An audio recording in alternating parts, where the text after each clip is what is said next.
An American sergeant shot a German.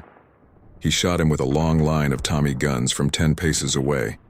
The event was not a big deal, and, to be honest, it did not arouse any emotions.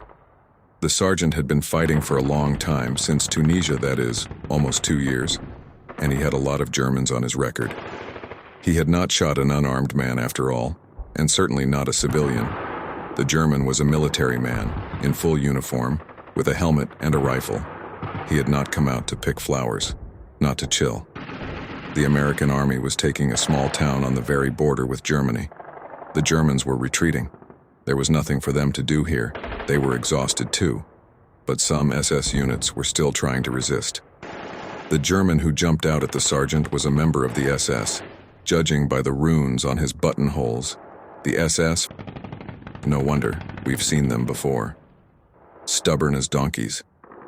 He flew out from behind the corner, raised his rifle, judging by the twisted face he was going to shoot at the sergeant with determination and seriousness. But the sergeant was ahead of him. He was quicker. For him, it was not the first street fight. The German collapsed on a pile of bricks near the corner of a dilapidated house, twitched a little, and fell silent. Having ascertained this with a quick, experienced glance, the sergeant waved to his men, and they rushed onward, toward the outskirts. But this German proved to be the last. They met no more resistance anywhere. The town was taken finally, and the troops began to settle in it. And with darkness, it began. For the night, the platoon settled down in some warehouse, a Capitol building with tiny windows and bars.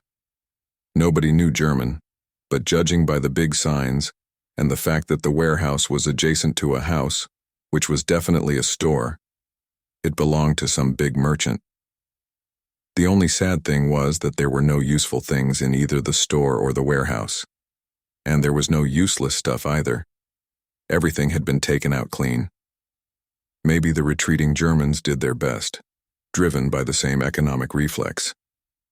In the warehouse, there was still a faint but persistent odor of sausage, smoked meat, and something else edible.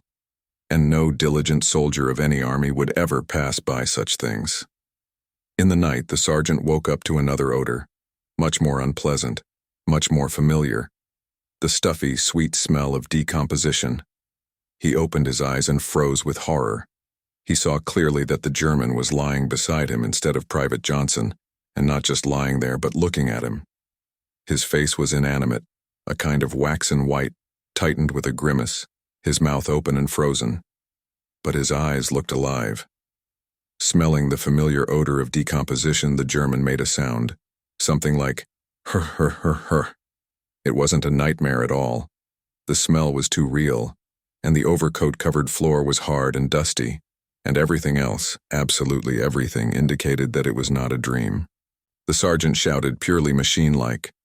2 or 3 heads came up and immediately fell down. Nobody woke up. They were used to it. Every night somebody yelled in their sleep. However, the sergeant himself did not wake up, so he was not asleep at all, and the dead man in the same uniform with runes on his buttonholes with a familiar face and mustache was lying next to him, still making his her noise. There was not even fear here, but something else, perhaps a sense of the acute wrongness of the moment. The sergeant had never encountered such things in his life. He did not believe in any afterlife and dead men wandering around at night. However, the dead German was here, right next to him, lying there staring and grunting.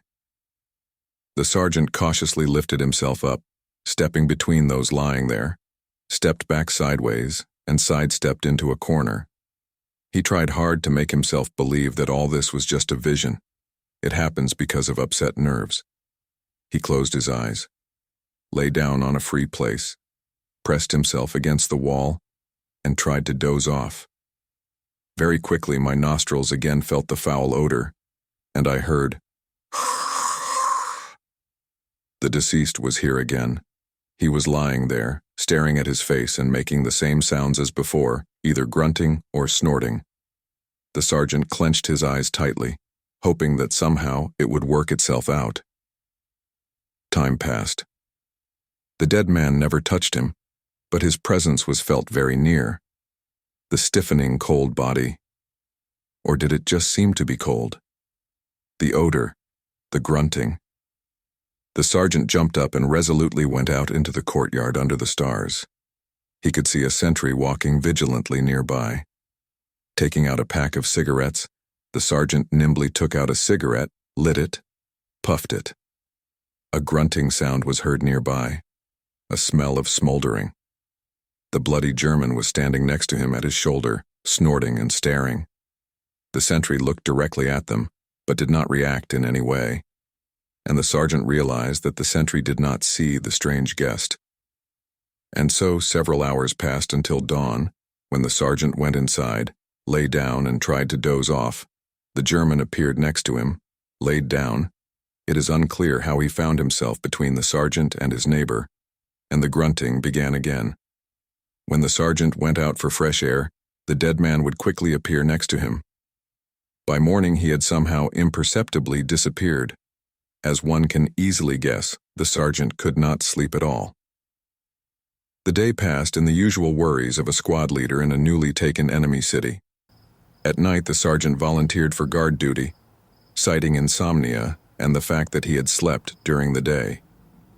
As darkness fell, the German again appeared out of nowhere. Turning around, the sergeant found him right in front of him. The pale face had dark spots, as might be expected, and the skin was even more livid, so that the mouth was curved in a frozen grin. In short, the dead man was in the next stage of decomposition, and while the sergeant walked to the right and left, 20 paces to one side, 20 paces to the other, the German followed him like glued. He kept pulling his stupid her, coming almost close but not touching. He was not a translucent vision at all. He looked quite real, a dead man decomposing little by little. Only this dead man, instead of lying still, was following the one who had shot him for the second night, almost stepping on his heels. The sergeant was no longer afraid. He was just mad as hell. What annoyed him was the fact that the dead man did not do anything, did not try to rake by the throat with his ossified hand, did not show any aggression, did not touch him at all. He just stood next to him, staring and pulling his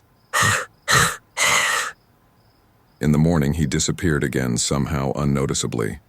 On the third night he showed up again, nestled into the lying one, even more disfigured, even more stinking. This night the fatally tired sergeant managed to sleep. He slept intermittently, saw short, some twitchy dreams. He woke up every now and then, inhaled the stench of corpse, heard grunting. He woke up at dawn, completely shattered. He dared not share his misfortune with anyone. Who would believe him? No one had seen the night visitor except himself. There was nowhere to go. They were still living in that warehouse. The sergeant had heard, of course, that such guests had been warded off by prayer or incantations for centuries, but he considered it all nonsense and grandmother's tales. In a word, the sergeant understood perfectly well that he had nowhere to find advice, help, and support. Well, on the fourth day they were raised on alert and redeployed to another town, 10 kilometers to the west.